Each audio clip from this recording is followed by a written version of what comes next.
recientemente hubo una renuncia en la Corte justamente de Hayton de Nolasco, y todo esto trajo aparejado una movida, como decimos comúnmente, muy particular y más que nada en los ministros de la Corte, ¿no? Para hablar de todo esto estamos comunicados con Rodolfo Barra, ex ministro de Justicia de la Nación. Rodolfo, ¿qué tal? ¿Cómo está? Buenas noches. ¿Cómo le va? Muy buenas noches. Bueno, la renuncia de Hayton trajo aparejado esto en el tribunal, que lógicamente con el número que hay hoy no sale ningún fallo, ¿no es cierto? Bueno, pueden salir fallos que estén en unanimidad o que estén 3-1. La Corte de 5 miembros puede funcionar con 3 miembros, hay quórum. Pero si están empatados 2-2, hay que hay que integrar el tribunal primero con presidentes de las cámaras federales que se sortean, y si esto hay recusaciones, etcétera, por último con jueces, que son abogados de la matrícula, que tienen un trámite de designación bastante parecido, en definitiva, al de la designación del juez de la Corte.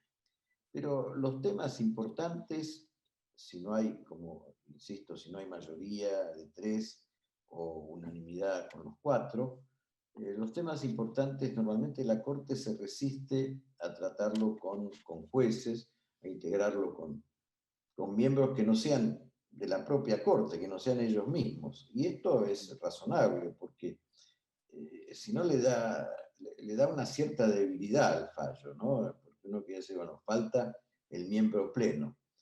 Así que si hay cuestiones muy trascendentes, me parece difícil que la Corte las resuelva si es que no hay mayoría.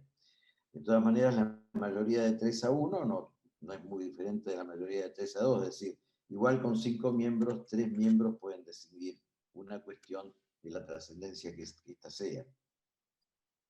Rodolfo, ¿y cuál sería, diríamos, la cantidad de integrantes que corresponden? O sea, en un momento hubo 9 integrantes en la Corte, después, bueno, quedaron en 5. ¿Cuál es el número como para que la Corte funcione como tiene que funcionar? Mire, yo siempre digo que no hay número mágico.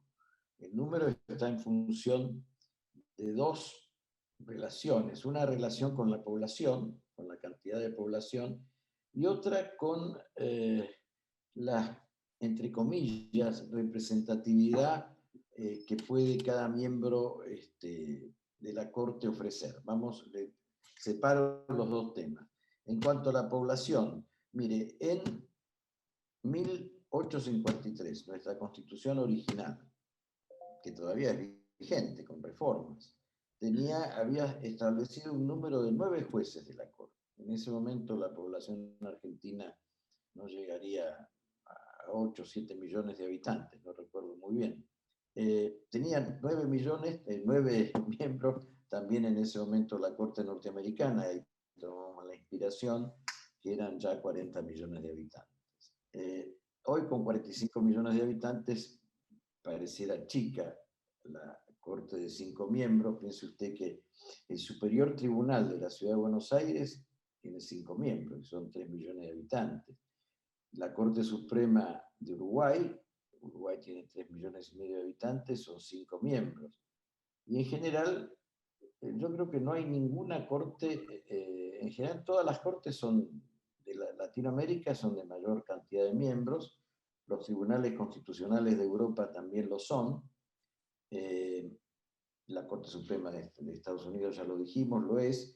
En 1860 la reforma de la Constitución para integrar Buenos Aires a la Confederación, o al país ya en ese momento, lo modificó ese artículo que mencioné recién y lo llevó a la decisión del Congreso, como es en Estados Unidos. O sea que el Congreso puede fijar el número de jueces de la Corte. Y el Congreso, en la práctica, esto lo hace también como una manera de hacer el juego de pesos y contrapesos, ¿no es cierto? Por un lado, la Corte tiene un poder enorme porque detecta la inconstitucionalidad de una ley que puede ser en temas de trascendencia tremenda.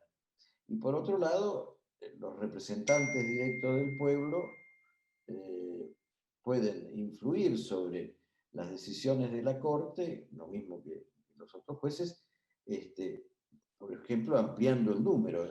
Roosevelt lo quiso hacer en Estados Unidos en la década del 30.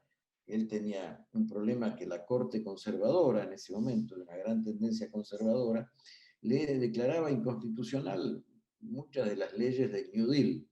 Y Roosevelt quiso ampliar la Corte, finalmente no llegó a esto porque, bueno, algunos jueces renunciaron, otros murieron, otros comprendieron la situación, y él pudo entonces en su larga presidencia, porque tuvo 4 mandatos, aunque el cuarto no lo llegó a terminar, 4 mandatos seguidos, conformar un tribunal que en definitiva apoyó las grandes reformas del New Deal, reformas que le permitieron a Estados Unidos y a Occidente ganar la guerra mundial, ¿no es cierto? Entonces, esto es desde el punto de vista numérico. Desde el punto de vista de la representatividad, la Corte tiene que, en su composición, imagínense que los jueces son casi de por vida, o sea, aunque se tienen que jubilar ahora a los 75 años, entonces un juez que es nombrado a los 50, 55 años, puede estar 20 años en el tribunal, y en 20 años pasan muchos presidentes. Y esos presidentes que pasan van a tener la oportunidad, probablemente, de nombrar a otros jueces de la Corte, porque alguno en esos 20 años se va a morir, otro va a renunciar, y entonces el presidente del partido A va a nombrar a uno, a dos, el presidente del partido B a otro tanto, etc. Y con el tiempo se va formando una Corte pluralista, y cuanto más numerosa es, este pluralismo más se puede dar. Y entonces la Corte, los jueces van a representar tendencias políticas, no de los partidos, sino yo diría de los grandes valores, de centro izquierda, de centro derecha, favorable a la mayor intervención del Estado en la economía, desfavorable a gran intervención del Estado en la economía, valores religiosos, valores morales. En nuestro país federal, la representación por provincias, bueno, hoy tenemos en la Corte 3 de los miembros, de 4 son 2 de Santa Fe, 1 de Córdoba, el doctor Rosenthal, no sé si es porteño, no lo sé muy bien. Bueno, y así puede haber más. Ahora que está tan vigente la representación por sexo, bueno, más mujeres, esto lo facilita una corte de mayor número de miembros. Yo creo que no es sostenible ya pensar en una corte de 5 miembros.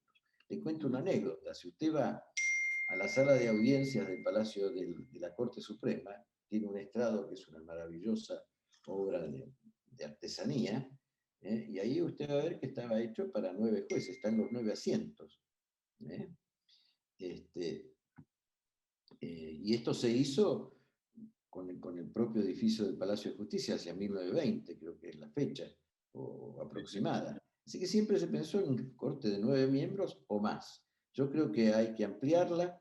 Esto supone un acuerdo político y bueno, y va a permitir, si la amplían, a los distintos partidos mayoritarios poder conformar una corte pluralista. Y en esto, Rodolfo, justamente está comentando, y en estos minutos que nos quedan, digo, el gobierno elegirá o propondrá o designará algún integrante a un mes de las elecciones, porque esto tiene una situación preelectoral y una situación postelectoral, ¿no? Postelecciones, ¿no? Yo creo ¿Elegirá que una persona o designará? en preelectoral no creo que lo pueda hacer. Sería agregar un motivo más de debate y obviamente la oposición se va a sentir obligada a rechazar al candidato. Yo creo que sería hasta malo para el candidato, que se vería así muy manoseado. Postelectoral sí, bueno, va a depender de la relación de fuerzas que surja de la elección del 14 de noviembre. Pero ahí hay que tomar en cuenta que el presidente propone al Congreso, él propone el candidato buscando el acuerdo del Senado. El Senado se lo tiene que dar con los 2/3 de los miembros presentes, no del total. De tal manera que si el gobierno, el oficialismo, mantiene su quórum propio en el Senado y llega a un acuerdo donde algunos senadores no se presenten a la sesión, bueno, podría alcanzar esa mayoría de los 2/3 de los miembros presentes y poder así salir de este atolladero que podría ocurrir. También podría llegarse a un acuerdo, como estábamos hablando recién, para la ampliación de los jueces. Eso facilitaría las cosas. Claro, esto sería bueno, ya ahí nos quedan 3 minutitos. Sería bueno, Rodolfo, todo esto para que no se siga manipulando la justicia, ¿no? Porque realmente la división de poderes hace algún tiempo que pareciera que no se respeta del modo que se tendría que respetar, así que esperemos que todo esto se lleve adelante de la mejor manera posible, o del mejor modo posible, para no seguir esta manipulación, ¿no? Sí, claro, de todas maneras, la designación de un juez de la Corte siempre trae un gran debate político. Siempre tiene que traerlo. Y es bueno que eso sea, que haya mucho debate político para designar un juez de la Corte. No es lo mismo, con todo el respeto, que nombrar a un juez civil. Por supuesto que un juez civil resuelve cuestiones de tremenda importancia, pero en la Corte ya estamos en otro nivel. Es una de las ramas del gobierno. El gobierno está compuesto por 3 ramas. Para la Constitución no es el Estado, el gobierno está compuesto por 3 ramas. Una de ellas es el Poder Judicial, y la cabeza del Poder Judicial es la Corte Suprema de Justicia. Tiene una importancia trascendental. Yo tuve la alegría de poder estar unos años como juez de la Corte, en ese caso era una Corte de 9, y bueno, es tocar el cielo con las manos también para un jurista, estar en la Corte. Así que Seguro. Seguro, eh, más que nada, bueno, dentro de lo que significa en lo profesional para uno mismo, ¿no? Estar formando parte de los que son los máximos intérpretes de nuestra Constitución Nacional, ¿no? por supuesto, y que son o solo 9, o solo 5, o solo 15, pero siempre hay que ponerle la palabra solo, porque siempre son poquitos, ¿no? En realidad. Claro, seguro. Pero bueno, yo creo que esta es una muy buena corte, una buena integración. No estoy de acuerdo con muchas con algunas de las decisiones, pero ahí hay también cuestiones de valores y de doctrinas jurídicas. Pero es una buena corte que creo que está funcionando bien. Rodolfo Barra, gracias por estos minutitos. Y bueno, y quedó claro en uno que es, digo, la Corte, que es la cabeza, ¿no? De lo que es el Poder Judicial y la división de poderes. Gracias por este rato, Rodolfo. Muchísimas gracias a ustedes. Buenas tardes. Hasta luego.